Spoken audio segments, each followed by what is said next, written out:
Bonjour ou bonsoir selon l'endroit où vous nous suivez. Je suis votre humble serviteur, l'apôtre Victor Makonda, de l'Église universelle de Dieu, l'Église pour tous. Bien-aimés dans le Seigneur, nous continuons notre cours d'enseignement sur la croissance de l'Église. Dieu m'a mis à cœur tous ces derniers temps de parler de la croissance de l'Église. Et aujourd'hui, par la grâce de Dieu, nous allons parler encore d'une excuse que nous, les leaders, nous présentons souvent ou que les fidèles de nos églises, de membres de nos églises, présentent souvent en disant que ils ne peuvent pas venir à l'église parce que c'est trop loin. Et nous, les leaders, souvent, nous disons que l'église ne grandit pas à cause de la distance.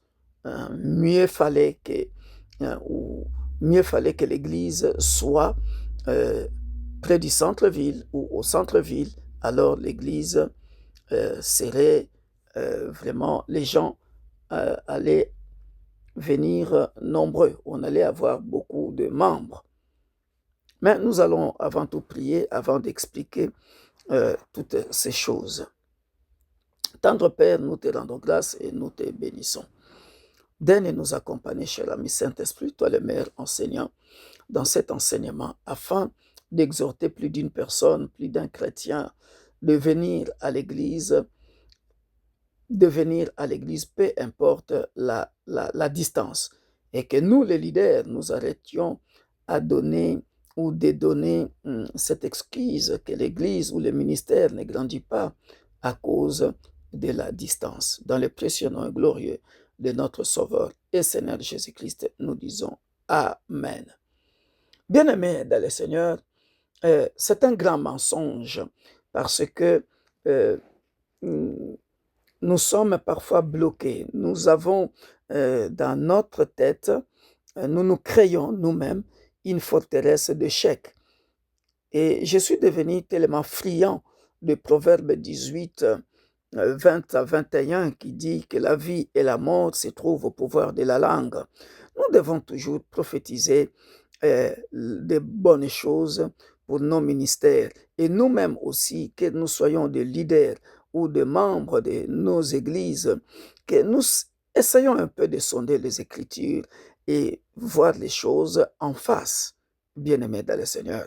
Est-ce que c'est parce que l'Église ne se situe pas au centre-ville que les gens ne viennent pas nombreux, que l'Église ne grandit pas?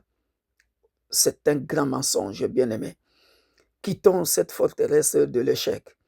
Je m'avais donné 2 à 3 passages, bien-aimés dans le Seigneur, selon les Écritures, qui démontrent que Jésus, la plupart des miracles, la plupart des guérisons, des délivrances, des grands séminaires que Jésus a fait à son époque, déjà à son époque, il ne l'a pas fait à Jérusalem ou dans un centre-ville, bien-aimé dans le Seigneur, mais bien-aimé dans le Seigneur, il l'a fait loin, très loin, dans le désert, et les gens affluaient, les foules le suivaient, même à pied, bien-aimé dans le Seigneur.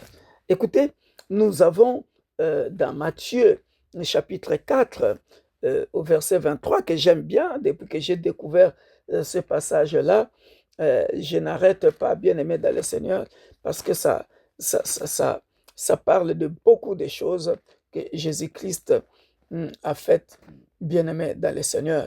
Regardons le chapitre 4, Matthieu chapitre 4.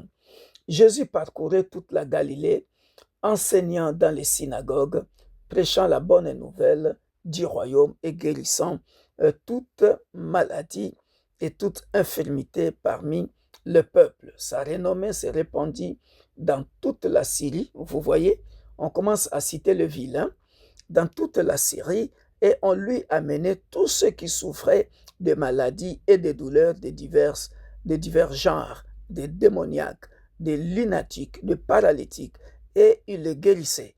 Une grande foule les suivit de la Galilée, de la Décapole, de Jérusalem, de la Judée, écoutez, et au-delà du Jourdain.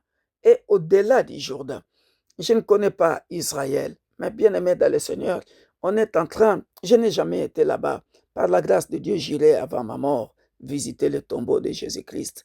Mais bien-aimé dans le Seigneur, j'ai quand même, bien-aimé dans le Seigneur, en sondant les Écritures, même si je ne connais pas la distance, mais tout ce que je sais, bien-aimé, Jésus est en train d'haranguer, est en train de, de, de, de, de faire en sorte que les gens quittent de ville en ville, de la Galilée, de la Décapole, de Jérusalem, de la Judée. Et la Bible précise bien, et d'au-delà du Jourdain. Je ne connais pas la distance, bien-aimé dans le Seigneur, mais on voit bien que sa renommée s'est répandue dans toute la Syrie et on lui a amené tous ceux qui souffraient. Pourquoi? Il venait de loin. Il partait chercher, bien-aimé dans le Seigneur, la personne de Jésus pour leur guérison, pour leur délivrance, pour écouter la parole, bien-aimé dans le Seigneur. Et encore un exemple probant, la femme de la perte de sang que nous connaissons, bien-aimée dans le Seigneur, qui faisait des kilomètres et des kilomètres parce qu'il a entendu parler de Jésus, bien-aimé dans le Seigneur. Et si nous partons, bien-aimés, dans Matthieu chapitre 14, dans chapitre 14, bien-aimés, à partir de verset 13, nous allons le lire, bien-aimés dans le Seigneur. Regardez ce que les Écritures sont en train de nous dire. Matthieu chapitre 14, regardez à partir de verset 13. À cette nouvelle, Jésus partit de là dans une barque pour se retirer à l'écart dans un lieu désert. Je répète, dans un lieu désert. Et la foule l'ayant su, vous avez vu ça? C'est la continuité de ce que nous venons de lire dans Matthieu chapitre 4, verset 23 à 25, à 26, au-delà. C'est la suite. La foule l'ayant su. Et la foule l'ayant su sortir de villes, vous voyez toutes les villes que je venais de citer, sortir de villes et les suivit à pied.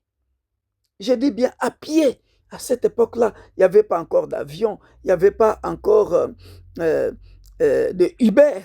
Il n'y avait pas encore de Uber, il n'y avait pas encore de train. À pied, bien-aimé dans le Seigneur. À pied. Toutes ces villes-là que je venais de citer dans Matthieu 4, à partir de verset 23, l'ayant su, c'est-à-dire dès qu'il savait que Jésus était dans telle ville, il le suivait à pied et le lieu était désert. Jésus n'était pas, bien-aimé, en train de faire tous ces miracles, bien-aimé, dans un centre-ville de Jérusalem. L'ayant su, la foule le suivit, bien-aimé dans le Seigneur, à pied. Que Dieu nous fasse grâce. Et pendant ces temps, à notre époque, je ne peux pas venir, c'est trop loin l'église. Mais, Tibi Yoshua, paix à son âme. À l'époque, j'ai regardé Emmanuel TV. Oh, bien-aimé dans le Seigneur, les gens quittaient les États-Unis, les gens quittaient l'Europe pour aller au Nigeria, écouter la parole. Les gens allaient chercher la délivrance, la guérison, bien-aimé dans le Seigneur. La Bible dit, quand il sortit de la barque, il vit une grande foule et fut ému de compassion pour elle et il guérit les malades. Au verset 14. Et regardez encore au verset 15. Le soir étant venu, les disciples s'approchèrent de lui et dirent, ce lieu est désert. Ce lieu est désert et l'heure est déjà avancée. Renvoie la foule afin qu'elle aille dans le village pour s'acheter de vivres. Vous voyez, bien-aimés, comme pour dire que même l'heure était avancée. Mais la foule n'a pas voulu partir. La foule est restée là. jusqu'à ce que Jésus-Christ, bien-aimé dans le Seigneur, allait les guérir, allait prononcer une parole pour eux. Donc, bien-aimé dans le Seigneur, la distance n'est pas un problème. Nous, les leaders, arrêtons de dire que l'Église ne grandit pas à cause de la distance. Et nous, les fidèles, arrêtons de dire que j'habite loin, bien-aimé dans le Seigneur. Lorsque j'ai commencé notre Église de Paris, bien-aimé, je connais une famille. Si l'Église a 12 ans ou 10 ans, cette famille-là est toujours là. Mais cette famille-là habite. Il y en a qui habitaient à Nanterre, il y en a qui habitent encore jusqu'à présent à Oui, bien-aimés dans le Seigneur, qui font 1 heure en voiture. J'ai dit bien 1 heure. Ou 45 minutes s'il n'y a pas d'embouteillage. Et cette famille-là est toujours là jusqu'à présent. Je connais un membre de notre église qui habite à Chelles, un autre qui vient de Meaux. C'est trop loin. Bien-aimé dans le Seigneur, quand on veut, on peut. La distance ne peut pas être une barrière pour la croissance de l'église. Et quand j'appelle le pasteur de Paris, qui me dit, on était nombreux. La croissance de l'Église ne devrait pas dépendre de la distance, bien-aimé dans le Seigneur. Pourquoi? Parce que, bien-aimé dans le Seigneur, avez-vous entendu Jésus dire, étant donné que je suis dans le désert, les gens ne viendront pas? Non, les foules quittaient le village et les villes pour suivre Jésus dans le désert. Et là, il leur donnait à manger. Il leur enseignait la parole, les guérissait et les délivrait. Ah oui, bien-aimé dans le Seigneur, lorsque la parole de vie est annoncée, c'est ça le problème. Lorsque la parole de vie est annoncée, que le cœur brisé sont guéris, les captifs libérés, que les aveugles voient, les sourds entendent, les paralytiques marchent, les opprimés, les oppressés sont renvoyés libres. Alors, bien-aimés dans le Seigneur, les foules affluent. Ah oui, ah oui. Je vais parler un peu de paix à son âme.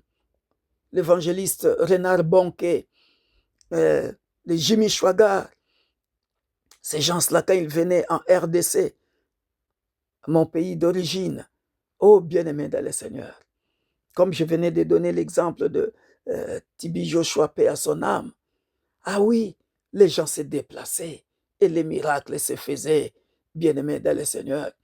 Qu'est-ce que je veux dire par là? Même au jour d'aujourd'hui, je vois, bien-aimés dans le Seigneur, dans nos pays africains, comme il n'y a pas vraiment des hôpitaux bien équipés. N'est-ce pas, les gens quittent l'Afrique pour aller en Inde, venir ici en Europe pour chercher la guérison.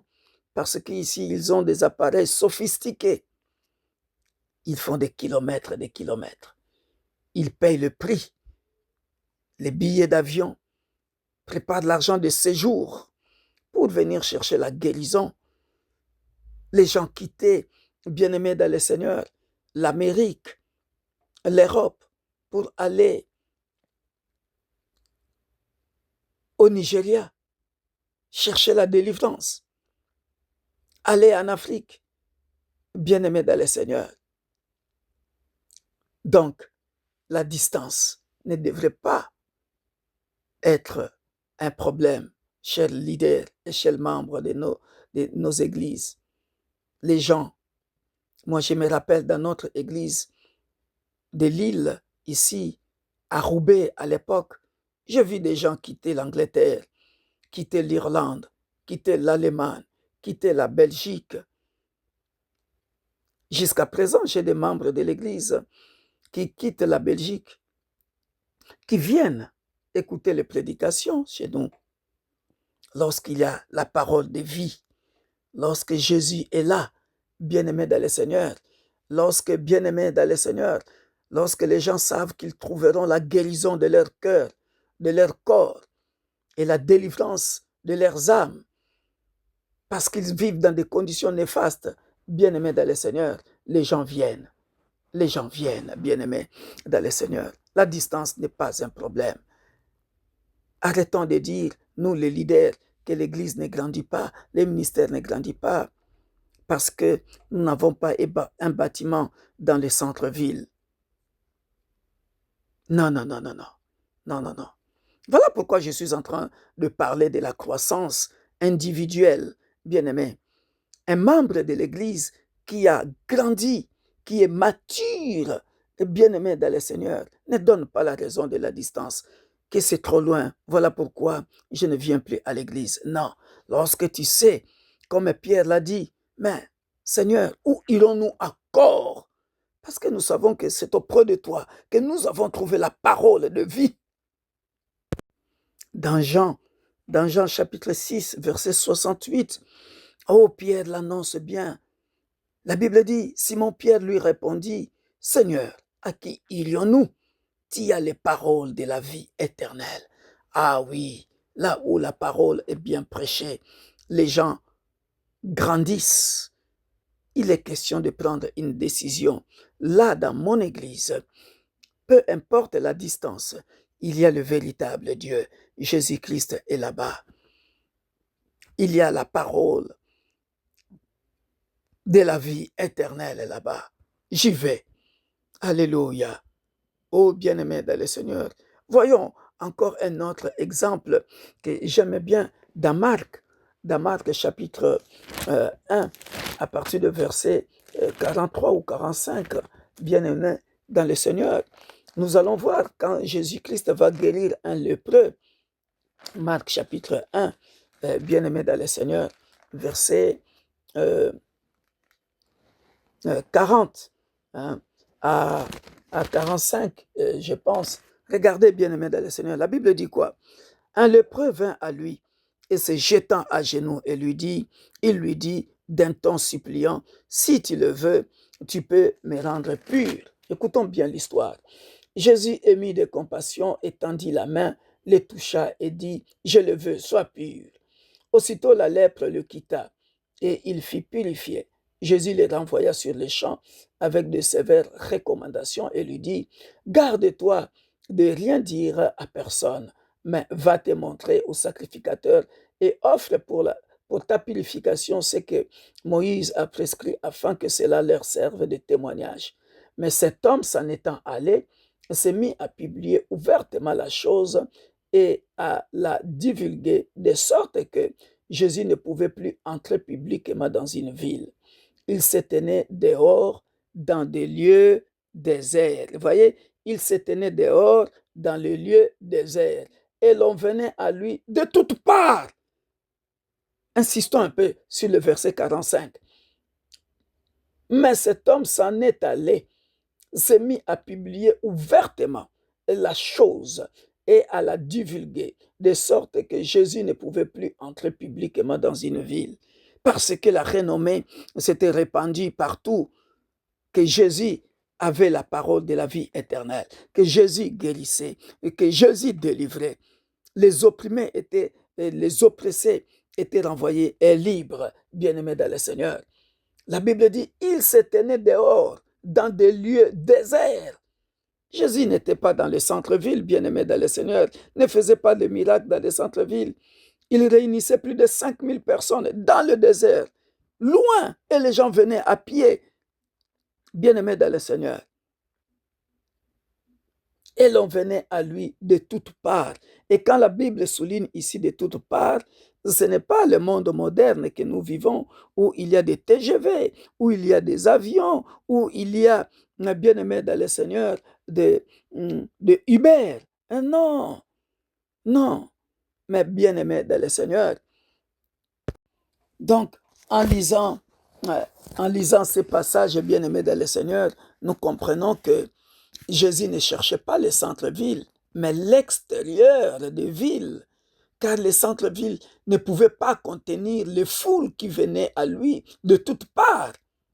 C'est la preuve que c'est une excuse grave, bien-aimé dans le Seigneur, de pointer la mauvaise adresse comme une raison pour justifier l'échec, pour dire que l'Église ne grandit pas, l'Église ne grandit pas, et nous, parce que c'est loin, c'est dans un lieu désert. Non, non, non. Là où il y a l'onction, la foule afflue. Bien-aimé, voilà pourquoi j'ai donné l'exemple de notre Église ici à Lille, et même à Paris. Bien-aimé dans le Seigneur, je vis les gens quitter d'une province à l'autre, venir de Rennes, venir de Toulouse, venir de Strasbourg pour venir chercher la délivrance, venir de la Suisse, j'ai encore bonne mémoire, des Annemasse là-bas, loin, bien-aimé dans le Seigneur. Voilà pourquoi, bien-aimé dans le Seigneur, l'adresse n'est pas une raison pour justifier le manque de croissance de l'Église, bien-aimé dans le Seigneur.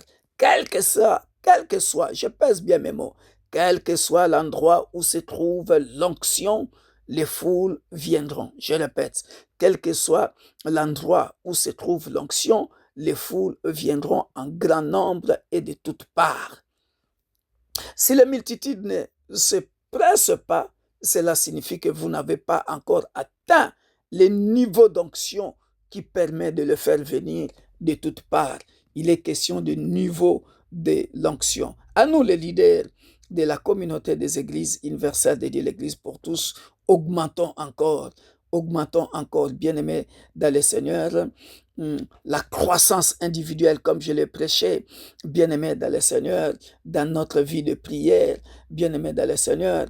Il faut que notre vie de prière soit la chambre haute, que nous soyons nous-mêmes la chambre haute de Dieu, un corps bien-aimé dans le Seigneur, qui est le temple du Saint-Esprit, qui est la chaudière de Dieu, comme j'aime bien l'appeler. Voilà, il faut atteindre les niveaux d'onction qui attirent les foules. Voilà pourquoi je nous ai donné l'exemple, bien-aimé dans le Seigneur, de nos veillées où les gens, on a accueilli des gens venir des Rennes, de Toulouse, de la Suisse, de plusieurs pays, bien-aimés dans le Seigneur. Chers leaders, augmentons l'onction. Chers pasteurs, augmentons l'onction. Le problème n'est donc pas la distance par rapport au centre-ville. Il est, bien-aimé, question que la gloire de Dieu n'a pas encore atterri là où vous êtes, dans cette chambre haute. Alléluia. La chambre haute. Alléluia. Oh, bien-aimé dans le Seigneur, la chambre haute. Pour ceux qui sont en train de suivre le message sur la croissance, bien-aimé, de l'Église, bien-aimé, l'Église vient de la chambre haute.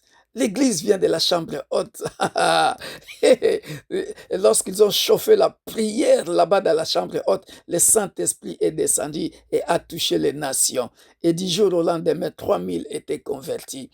Dès lors, bien-aimés dans le Seigneur, je m'en vais clôturer en nous conseillant, bien-aimés dans le Seigneur, de créer le climat propice à l'atterrissage de la gloire de Dieu, où les jougs sont détruits, les fardons sont ôtés, les malades sont guéris, les démons sont chassés, les miracles sont réels. Et vous verrez la multitude, bien-aimés dans le Seigneur, je peux même le dire au pluriel, les multitudes affluer, bien-aimés dans le Seigneur, dans nos églises. Je prie que Dieu vous accorde ce niveau d'onction qui fait venir les foules au nom de Jésus-Christ. C'était votre humble serviteur, l'apôtre Victor Makonda, bien-aimé dans le Seigneur. Tant que j'aurai l'onction, où que je sois, bien-aimé, la foule va affluer. Alléluia. Chers leaders, augmentons l'onction.